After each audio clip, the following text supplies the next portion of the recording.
para aprender da tua palavra e ser edificado nas tuas bênçãos. Glória a Deus. Glória a Deus. Aquela salva de palmas para o nosso Deus maravilhoso. Bênçãos e bênçãos de Deus. Pode se sentar, povo de Deus. Oh, como é bom estar na casa do Senhor. Como é bom estar na presença de Deus, não é isso? Hoje mais um culto de estudo bíblico. O último, nós falamos sobre a reconciliação. É algo que a gente tem acumulado desde os cultos de preparação do nosso ministério, falando o que significa a reconciliação. Seja bem-vindo, irmão, glória a Deus. Falando o que significa a reconciliação. Na verdade, a reconciliação é a obra de Jesus Cristo.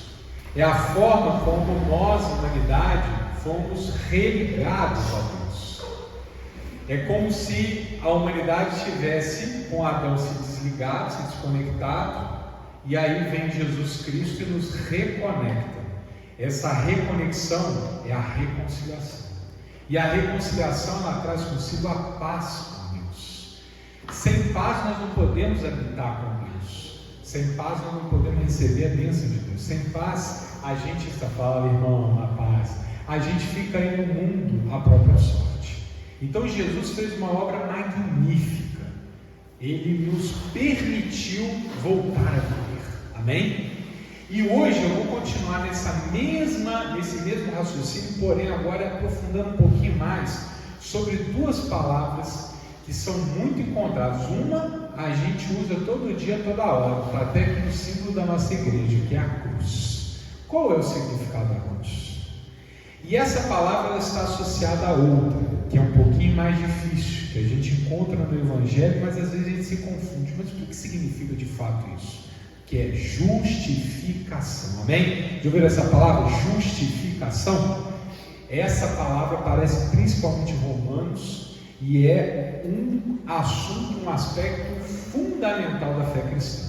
Então nós vamos hoje abordar essas duas ideias que nós vamos ver aqui no final, que elas se conectam. Amém? Então vamos imediatamente para Romanos capítulo 3, versículo 21. Na verdade, a nossa palavra hoje se concentra nos versículos 24, 25 e 26, mas o 21 é necessário para a gente introduzir, amém? Se alguém não tiver a Bíblia, nós temos duas Bíblias ali atrás, só levantar a mãozinha, alguém pode entregar. Oh, como é bom estar na casa de Deus, glória, glória, glória, vendo esse grupo, esse louvorzão de volta, oh, bênção completinho, oh, Deus é bom, eixa. Vamos lá, fazendo a obra, de fé em fé. Glória a Deus. Romanos 3, 21. Posso? Enquanto vocês vão achando aí, tem alguns teólogos que dizem que a carta de Romanos ela se concentra exatamente nesses versículos. Se quiser resumir a carta de Romanos inteira, 3, 21 a 26, ali está praticamente toda a mensagem ali resumida. Amém? Olha que forte, que poderoso. Então vamos lá, começando pelo 21. Mas agora, pausa, irmãos, só uma questão. No Antigo Testamento, nós encontramos muitos dos profetas falando assim: haverá um dia em que, haverá o tempo em que, um dia há de chegar. E aqui Paulo está completando os profetas, porque ele diz: mas agora. Ou seja, como tudo aquilo que os profetas diziam que ia acontecer, Paulo está dizendo, e começa com muita precisão, mas agora se manifestou, amém? Então ele vai dizer tudo aquilo que até aqui as escrituras estavam apontando. O que as escrituras estavam dizendo, agora ele vai explicar. Mas agora se manifestou o que? Sem a lei, depois nós vamos falar sobre a lei, a justiça de Deus, tendo o testemunho da lei e dos profetas. Eu não vou aprofundar muito nessa parte não, mas resumidamente o que ele quer dizer é o seguinte: tudo aquilo que havia sido dito anteriormente se revelou agora, mas não foi com a lei, não foi pelas obras de homem, não, foi uma justiça maior de Deus. E que justiça é essa? 22. Isto é a justiça de Deus pela fé em Jesus Cristo, para todos e sobre todos os que creem, porque não há diferença, amém? Basicamente ele está dizendo, sabe tudo aquilo que o Antigo Testamento apontava? Pois Pois é, tudo aquilo que era apontado, apontava para Cristo. Todas as vezes que aqueles profetas diziam, mas haverá um dia em que, eles estavam dizendo, haverá um dia em que Jesus Cristo virá, amém? E Ele celebrará esse reencontro, essa reconexão, que não acontecerá por obras de homens, não acontecerá porque nós seguimos a lei, não acontecerá pelo nosso mérito, não acontecerá pelo nosso esforço, nada disso, acontecerá por graça, amém? Acontecerá por mover de Deus, que nos contempla quando nós olhamos para a cruz e temos fé, amém? Por isso que a palavra de Deus, Paulo aqui no próximo capítulo 4, vai ficar ali provando que desde Abraão, depois vocês leem, tá? Capítulo 4 de Romanos, desde Abraão sempre foi a fé. Glória a Deus. Muitas pessoas estavam confundidas no passado e continuam confundidas hoje, irmãos, por incrível que pareça. Tem muita gente que acha que pode ganhar pontos com Deus, que pode comprar a ida para o paraíso, que pode comprar a passagem por reino de Deus, e não é nada disso. Nós não entramos no reino de Deus pelas nossas boas obras, é porque Deus nos dá a salvação, que por gratidão a gente passa a praticar as boas obras, que o Espírito Santo vem ao nosso coração e nos muda, amém? Então não é que eu vou ganhar pontinhos com Deus para entrar no paraíso, não. Deus é que vai me trazer para dentro do paraíso quando Ele envia o seu Filho e quando eu tenho fé nesse Filho, amém? E aí tudo se transforma. Mas o que eu quero aqui chamar mais atenção vem na sequência.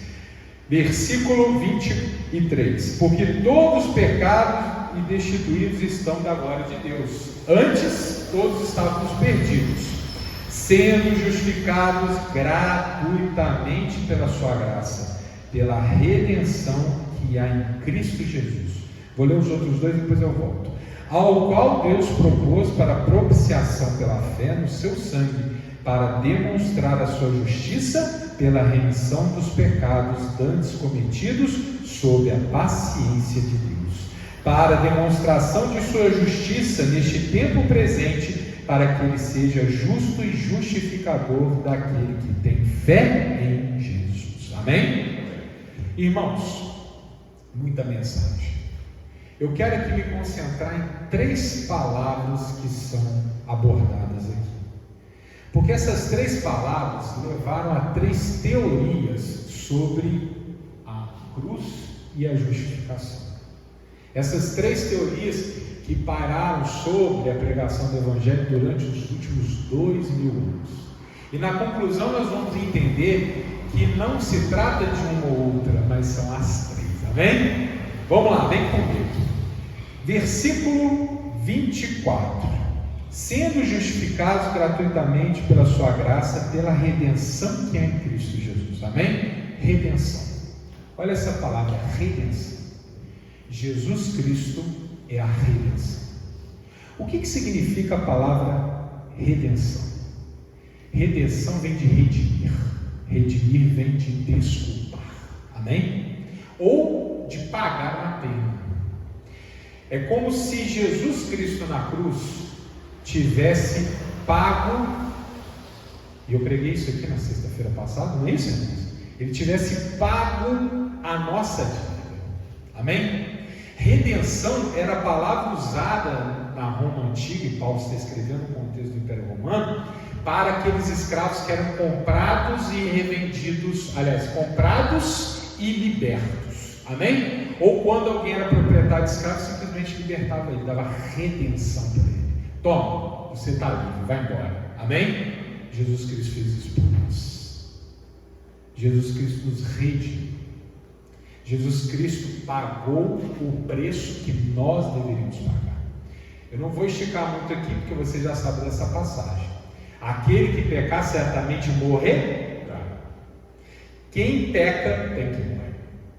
Por quê? Porque Deus decretou. Porque Deus é completamente bom. Se Ele é completamente bom, Ele não pode lidar com nem um pouquinho, nem nenhuma grama que seja de mal. Então, para que nós vivamos, nós não podemos pecar. Porque a vida é Deus. Então Deus fala, se vocês pecarem, vocês vão morrer, ou seja, vocês vão ser desligados de mim.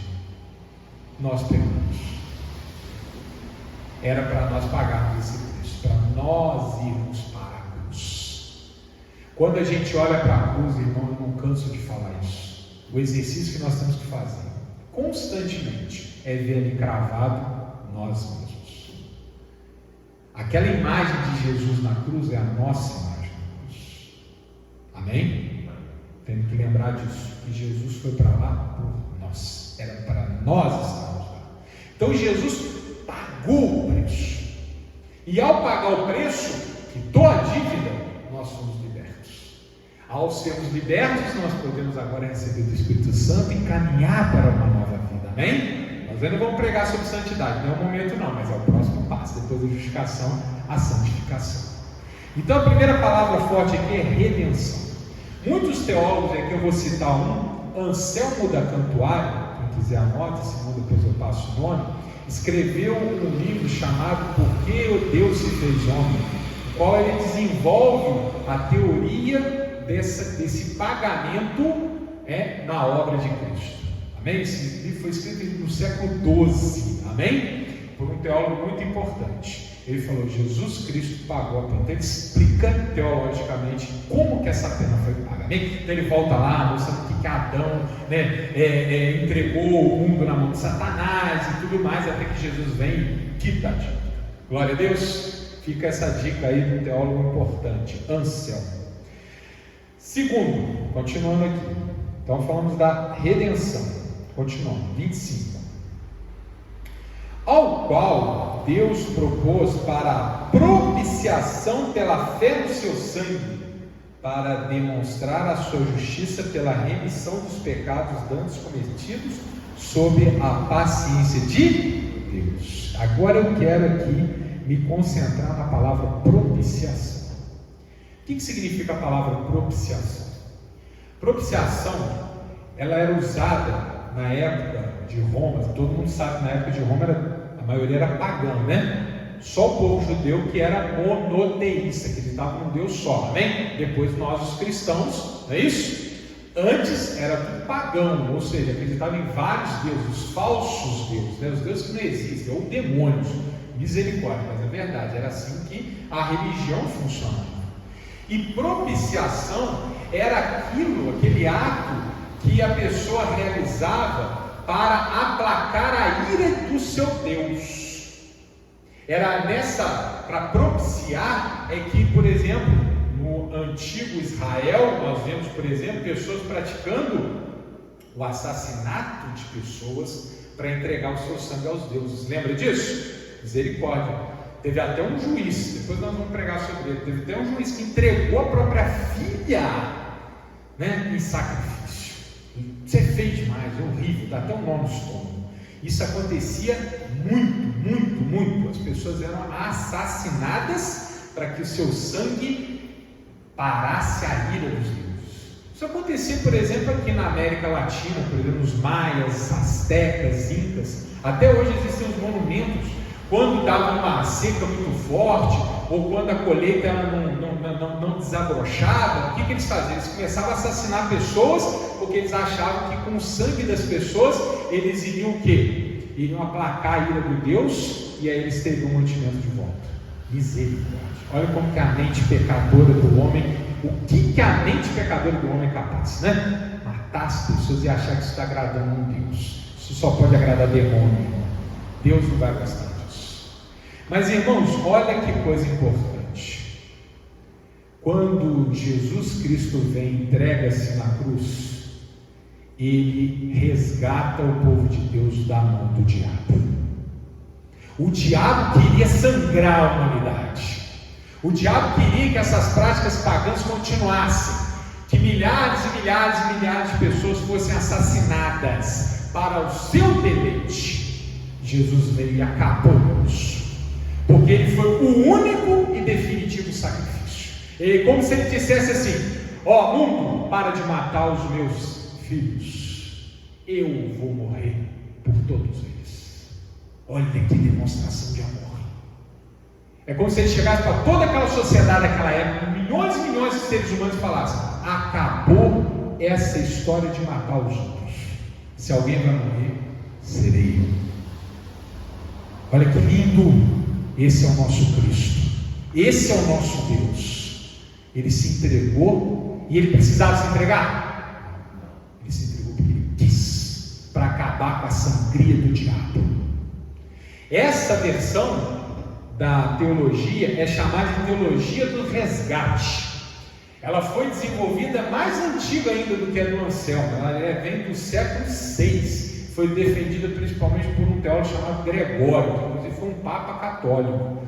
Esse Gregório, ele escreveu sobre a teologia do resgate. Ele disse que é como se Jesus tivesse vindo aqui e tirado a humanidade na força da mão de Satanás. Ele se entregou em expiação e nos tirou da mão de Satanás. Amém? E por fim, continuando aqui sobre a paciência de Deus, 26. Para a demonstração da sua justiça neste tempo presente, para que ele seja justo e justificador daquele que tem fé em Jesus. Irmãos, a terceira palavra importante: demonstração. A cruz, meus irmãos, ela é também a demonstração pública do amor de Deus. Esse aspecto da justificação foi desenvolvido por um outro teólogo chamado Adelardo. E ele falava o seguinte: o que é mais simbólico naquilo que Jesus fez foi a demonstração do amor de Deus pela humanidade. A demonstração é o ato marcante na vida cristã. Por quê? Porque quando o cristão entende o que é a cruz, lembra que eu falei do exercício de olhar para a cruz e nos ver lá? Quando o cristão entende o que é a cruz, ele se sente moralmente desafiado a se transformar. Ele se sente moralmente desafiado a ser uma outra pessoa. Ele se sente envergonhado pelo pecado. Ele se sente envergonhado se ele se entrega às concupiscências da carne. Porque ele fala: não, mas aquela cruz que tirou todo o mal dos meus ombros, como é que eu posso deixá-la passar em colo? Não tem como, eu tenho que mudar. Amém? E isso me remete lá a João capítulo 3, versículo 16. João capítulo 3, versículo 16.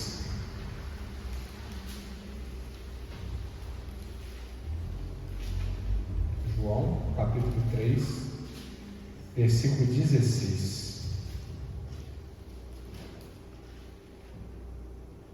Passagem linda. Vamos lá?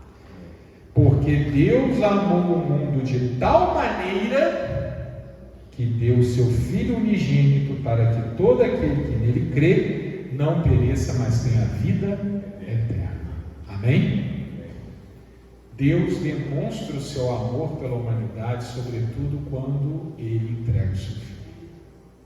É por isso que Paulo vai desenvolver lá no capítulo 5, vai dizer assim, irmãos, 5, 6, 7, vai continuar falando isso, como se Paulo dissesse assim: se quando nós éramos pecadores, Deus deu o seu Filho, o que nós podemos esperar agora que fomos justificados? Então, irmãos, me incomoda quando eu vejo um crente sofrendo. Me incomoda quando eu vejo um crente que ele se senta e aceita a derrota. Me incomoda quando o crente acha que, eu estou doente, mas é porque Deus tem um plano para mim. Não é nada disso, irmão. Deus mostrou o seu amor pela humanidade para que nós tenhamos vida. Amém? Então nós não podemos ser resignados com a derrota, com a doença, com a assombração do demônio. Não! Nós temos que nos posicionar. Deus já fez tudo, já mandou o seu Filho, já demonstrou seu amor, já pagou o preço de sangue, já nos resgatou da mão do diabo. O que nós estamos esperando para sermos felizes? Deus já fez tudo. Agora nós temos que assumir posição. Amém? Sentiu um problema? Está repreendido, Satanás. Sentiu que tem alguma coisa? Faz a sua oração, irmão. É na tua família? Você tem autoridade sobre a tua família. Ora. Amém? Nós não podemos aceitar a obra do maligno. Olha o tamanho da demonstração de Deus em nosso favor. Glória a Deus. Então, meus irmãos, Vamos sair daqui com essa palavra no coração. Jesus Cristo nos redimiu, expiou com seu sangue e demonstrou o amor de Deus pela humanidade. Agora, cabe a nós vivermos a bênção. Glória a Deus! Aquela salva de palmas para o nosso Deus maravilhoso.